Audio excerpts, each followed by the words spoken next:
Hello and welcome to how to use ChatGPT to finally increase your visibility on LinkedIn. Now, you might be watching on LinkedIn or you might be watching on YouTube. So whichever platform you are on, you are very welcome. Now, if you don't know me, my name is Aaron Nelson. I am a TV and video marketing producer. I've been working in TV for well over 20 years and I've been doing video marketing for the past 5. But more recently, and in the past couple of years, I've got a tag that I wasn't necessarily expecting to get, and it sort of came out of nowhere. And that is that I've become an AI whiz to some. And that's simply because I went away and I explored AI. I worked out and I learned how it worked. And I started to embrace it. But it was after quite a rocky road of the first kind of 6 to 12 months of actually not enjoying it and not understanding it and thinking this is the future and I need to get my head around it.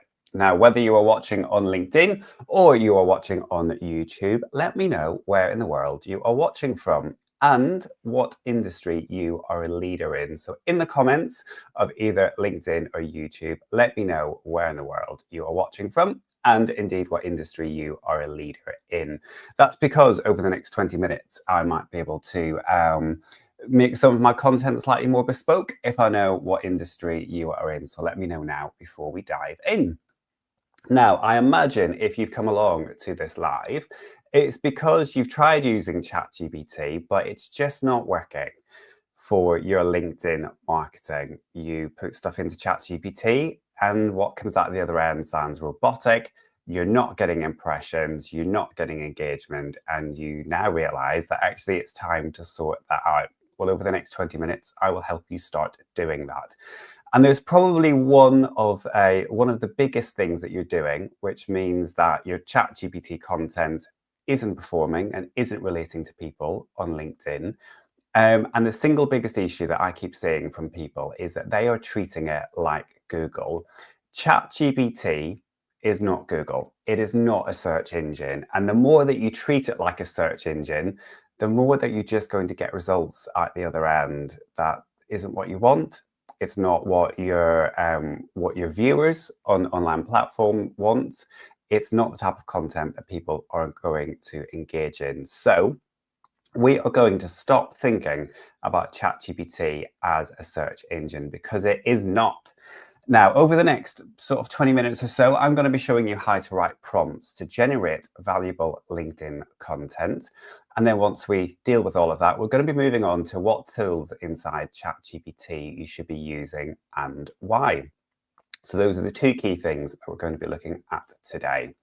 Now, before we do that, we need to understand a little bit about ChatGPT, and it's actually coming up to its birthday because ChatGPT launched in November 2022. So basically bang on 3 years ago. Now, within 5 days, it had more than 1 million users, which for any new product in the market, whether it's digital or whether it's a physical product, that is pretty insane. But it doesn't even touch the sides of the number of users ChatGPT is expected to have by the end of this year. So in the next 6 weeks, it is expected to reach over 1 billion users, and it might actually surpass that before the 31st of December. So I can see a few people are watching. Kit, great to see you again. And great to see that you're watching from sunny Macclesfield. And Sarah, you can see, I can see that you're watching from Manchester. And Lisa, also great to have you with us from St Albans. And Marnie, lovely to see you from London. And you are a leader in business and personal development. So the first thing that we need to do is understand why ChatGPT is actually called ChatGPT. Now, I could sit here and I could tell you that myself, or I could actually get my ChatGPT to tell you itself. Now, I like to refer to my ChatGPT as Steve. So Steve, let us know, why is ChatGPT actually called ChatGPT? So, what's a GPT? Think of it as your super smart writing buddy. Generative. It can create brand new text from scratch. Pre-trained. It's already read billions of words. So it gets grammar, facts, and tone before you even say hello. And transformer? That's the clever tech that lets it understand context, the meaning behind your words, even in long, complex sentences.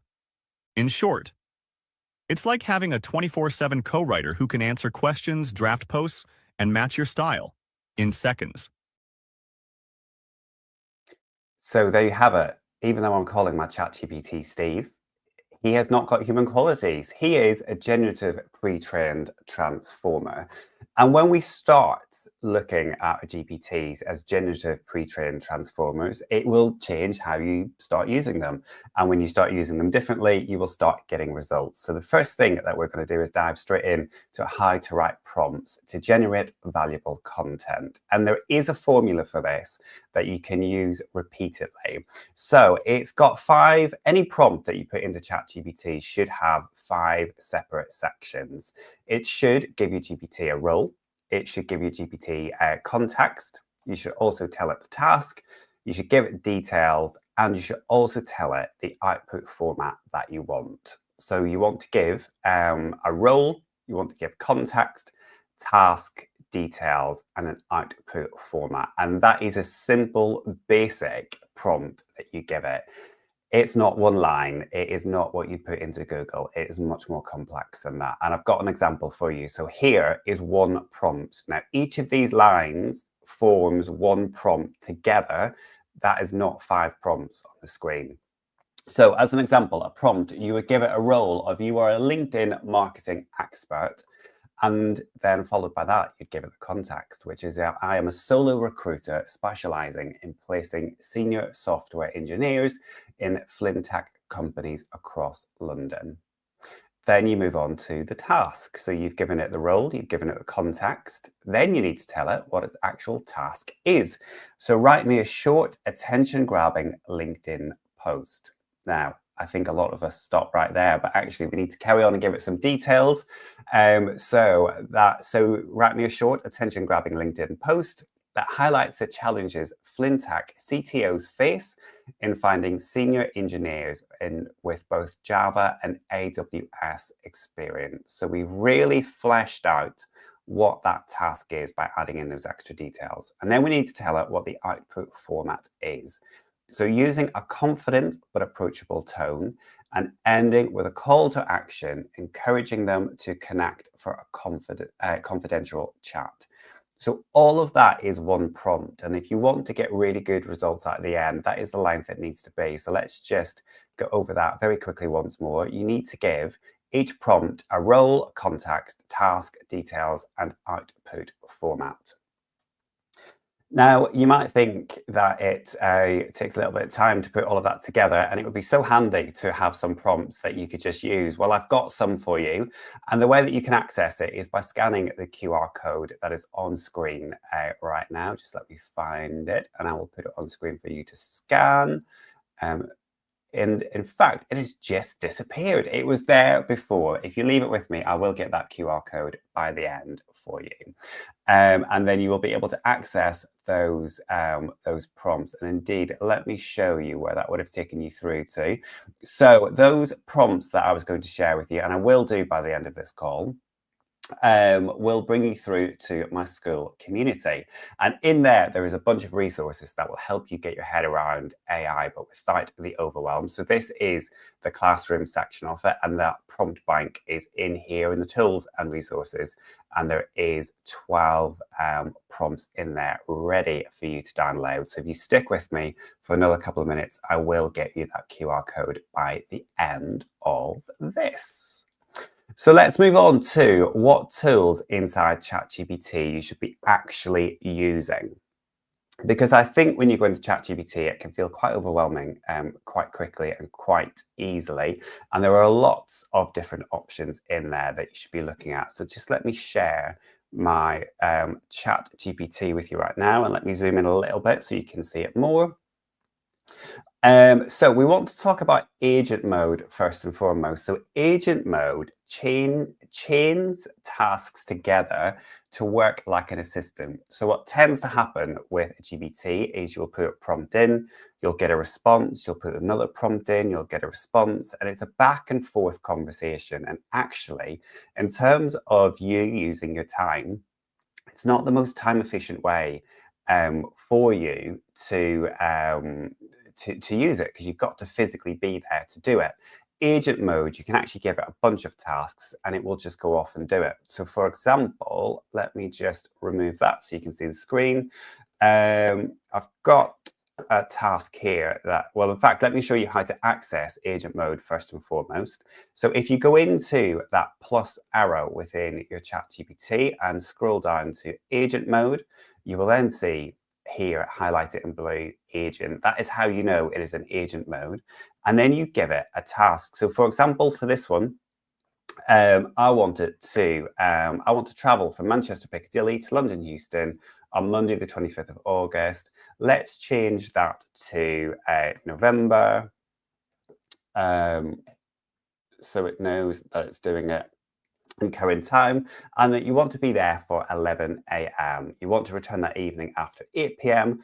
Find me the cheapest trains that you can and take me to the booking page. So what we're going to do is going to set off agent mode right now, and it is going to start doing that for us in the background. So there you can see that it is thinking, and I will try and find this QR code for you whilst it is doing that. So what it's actually doing now is creating, in this blue box, it is creating its own desktop. And it's going to start working its way through websites right now. So you can see that it is currently on bing.com. I'm not quite sure who uses that. Most of us are on Google. But it is finding the best trains for me. And I could be going off to do anything whilst it's working its way through that. So it is doing it all on its own. So I mean, that is actually genuinely quite phenomenal that it is doing that.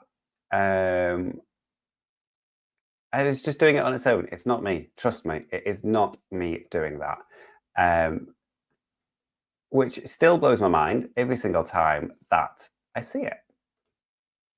So that is agent mode. You can be going off, you can be doing anything, you can be having client calls, and it will literally bunch together and it will chain together a bunch of commands for you to do.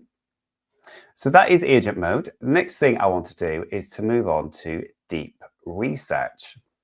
So deep research, what that essentially is, ChatGPT likes to please, and it will try and give you quick, concise answers, but sometimes actually the task that you've got for it, it needs to think about it, and you need to give it some time to think about it. So that's when you put it into deep research mode, and it will actually take time, sometimes 20-30 minutes, in order to give you the results. And just let me share my screen again, and I will show you how and where to find that. Go into the little plus arrow and then go into deep research right there. And when you've got a task that you want it to do and you want it to take time for, it will actually take as long as it wants to do it to give you the best results. So I've just put in a quick prompt there that I want it to do in deep research. So search the web and tell me the 5 fastest growing job roles in renewable energy in the UK in 2025 with sources. And quite often what it will do, it will come back with some questions to make sure that it actually does do exactly what I want it to do. And indeed it has with this. So it is asking me, so it can give us the most relevant results. Please, could you clarify whether you're looking for roles across all renewable sectors, so solar, wind, hydrogen, or if you prefer to focus on specific technologies or industries. Also, would you like this from the perspective of a job market growth, so opening demands or company hiring trends? So let's tell it solar power. Let's just give it that. Let's see what it comes back with. Now, that is starting to research, as you will see, and it will literally take as long as it wants in order to give you the best results. So it is not about being quick, easy, and concise. It is about taking its time and giving you the best results that it possibly can. Now, the next thing that I just want to share with you is how to create an image on ChatGPT, because I think most of us have probably tried this at this point, but perhaps you've not been using it in the best possible way.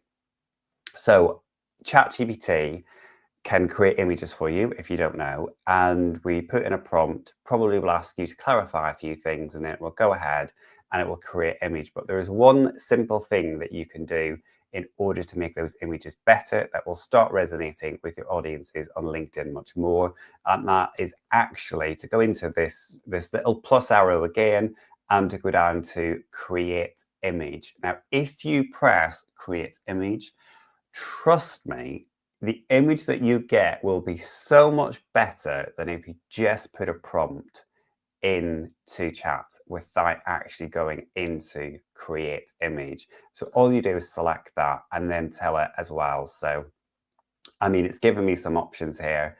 Let's go for a colourful invitation for a garden-themed birthday party. Now, I know that you're not going to be putting that on LinkedIn, but it will start creating that, and it will be a much better results than if you were just to ask it to do it without selecting that photo mode that I've just shown you. Now, whilst I try and get that QR code for you to get that prompt bank, I'm just going to get Steve to give you a little reminder of what a GPT is. So, what's a GPT? Think of it as your super smart writing buddy. Generative. It can create brand new text from scratch. Pre-trained. It's already read billions of words. So it gets grammar, facts, and tone before you even say hello. And transformer? That's the clever tech that lets it understand context, the meaning behind your words, even in long, complex sentences. In short, it's like having a 24/7 co-writer who can answer questions, draft posts, and match your style in seconds. Thanks, Steve. Thanks for reminding us what a GPT is. And whilst I've been doing that, I've got that QR code for you. So if you scan that QR code right now, you will get access to my No Hype AI community for absolutely free. And in there is where that prompt bank is that I was showing you earlier. So it is in this tools and resources. Just as a little reminder, it is there. And you've got 12 ready to use prompts that will help you with your LinkedIn content that will, trust me, get you more impressions, and it will resonate with your audience much more. Now, if you sign up, you will have to create an account to access that, but it is free, and it will be free for a lifetime for you if you join that now. And what's really brilliant about this group is I think we've got about 200. In fact, we've got 200 bang on members in there. It was slightly under that yesterday. And one more membership pending, so 201. So the community in there is starting to look nice and busy as well. And what's great about this is it is all of these 200 people are looking to learn AI. They all feel overwhelmed by it, and they're all leaders in their industry. And people are sharing what is working for them right now. And then in addition to that, in the classroom section, we've got a bunch of resources in there from me, which will help you understand AI and ChatGPT much better. It's all broken down into modules. Everything's got AI prompts in there and video explainers and downloadable worksheets. There's masterclasses, there's onboarding, there's tools and resources. Very shortly, I'm going to be dropping in automations, because trust me, if you're just thinking about ChatGPT and AI now, you are going to be thinking about automations very, very soon. And there is also a bootcamp that's going to be coming very shortly. So if you've got a question about any of that or about anything that I've told you, now is the time to pop it into the comments. Kate is already part of the school group, and she said she is learning every day. Kate, I think you were one of the first people into the group, so great to see you. Great to see you on this live. Now, if anyone's got any other questions, please do pop them into the comments right now, or to get access to that prompt bank and into that school community, just scan that QR code, which I know you had to wait for, but it is now there for you to use. So I will say thank you very much for coming along and joining me today, especially if you're in the UK, it is bright and early. And if you're watching from Australia, which I know some of you are, it is getting into your evening. So that's why I'm not going to extend this any longer than it needs to be, because you're either getting ready for bed or you're about to start your day. But if you've got any questions at all, just drop me a message and do scan that QR code, and hopefully I will see some of you inside that school community very soon. Thanks for watching.